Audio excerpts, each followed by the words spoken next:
Hey friends, if the calculator app is not working on your Windows 11 computer, then please watch this video. I will guide you through the resolutions. Now we need to understand that the calculator the app is already available on the Microsoft Store. I'll show you. If we search for calculator in the Microsoft Store, we can find the Windows Calculator app and it's installed by default, but it is a separate entity. It's not a part of Windows now. The best you can do is to update the app. So go to library, this icon on the left pane, and then click on get updates in the right pane. This will be helpful, but though it will need a while, but it will be helpful in solving the problem.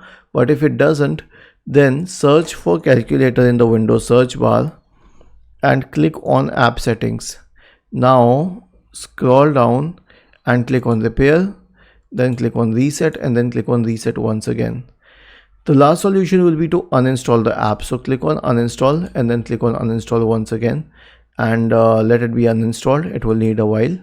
Once it is uninstalled, then search for the calculator app in the Windows search bar, the Microsoft Store search bar. Click on calculator here and then install it from here. And one more thing, if you want workarounds, then there are much better calculator apps available online which have more functions.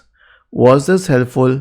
If yes, then let us know in the comment section of this video, and if not yet, let us know in the comment section of this video. We will investigate further. Thank you for watching this video and have a nice day.